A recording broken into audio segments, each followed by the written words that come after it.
Tasavvur qiling, siz O'zbekiston tarixida ilk jahon chempionatiga olib chiqish uchun kurashdingiz. Saralash o'yinlarida maydonga tushdingiz, jamoangiz uchun boringizni berdingiz. Millionlab muxlislar bilan birga mundialni orzu qildingiz. Ammo eng muhim pallada sizga bir gap aytildi. Siz mundial qaydnomasida yo'qsiz. Bugun aynan mana shu achchiq taqdirni boshdan kechirgan futbolchi haqida gaplashamiz. Assalomu alaykum aziz futbol muxlislari. Siz Bor Gap podcast YouTube kanalidasiz. Agar O'zbekiston futboli va jahon chempionati haqidagi eng qiziqarli mavzular sizni qiziqtirsa, hoziroq videoga like bosing, kanalga obuna bo'ling, fikringizni izohlarda yozib qoldiring. Bu kanal rivoji uchun juda muhim. Endi esa mavzuga o'tamiz. O'zbekiston tarixida ilk bor jahon chempionatiga chiqdi. Bu natija osonlikcha qo'lga kiritilgani yo'q. Saralash bosqichida ko'plab futbolchilar ter to'kdi, kurashdi va tarix yozdi. Ammo afsuski o'sha tarixni yaratganlarning barchasi ham mundial maydoniga chiqmaydi. Demak, Husniddin Aliqulov terma jamoamizning himoyasining muhim bo'g'imlaridan biri. Saralash davomida ishonchli o'yin namoyish qildi. Ko'pchilik uni mundialda asosiy tarkib futbolchilardan biri sifatida ko'rayotgandi.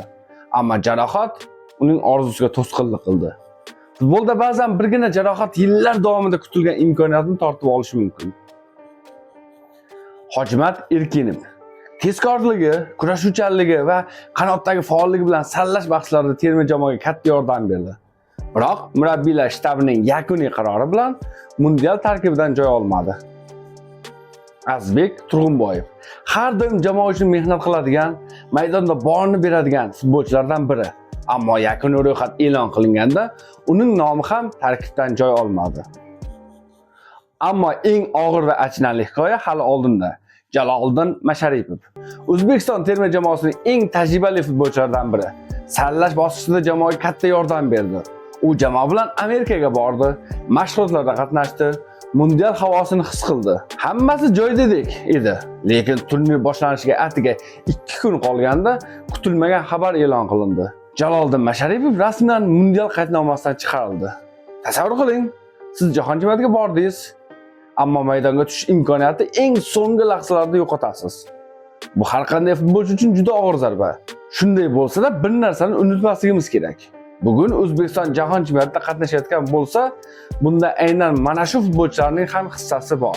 Ular mundialga bormagan bo'lishi mumkin, ammo O'zbekiston mundialga olib chiqqan futbolchilar sifatida tarixda qolishadi. Va endi barcha e'tibor ertangi o'yinga qaratilgan. Erta tongda O'zbekiston tarixda ilk bor jahon chempionatining uchrashuvida maydonga chiqadi.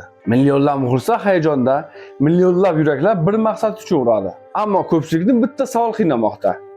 Agar Aliqulov, Erkinov, Turg'unboyev va Masharipov tarkibda bo'lganda O'zbekiston yanada kuchliroq bo'larmidi? Natija qanday bo'lishidan qat'iy nazar bizning yigitlar ilk bor jahon chempionati maydoniga chiqishadi. Sizningcha O'zbekiston Kolumbiya uchrashuvi qanday hisobda tugaydi? Va chetda qolgan 4 futbolchidan qaysi biri yo'qligi eng ko'p seziladi? Fikringizni izohlarda yozib qoldiring. Videoga like bosing, Bor Gap podcast kanaliga obuna bo'ling va qo'ng'iroqcha tugmasini bosishni unutmang. Bu hali boshlanishi, ertaga esa butun O'zbekiston bir ovozda terma jamoasini qo'llab-quvvatlaydi.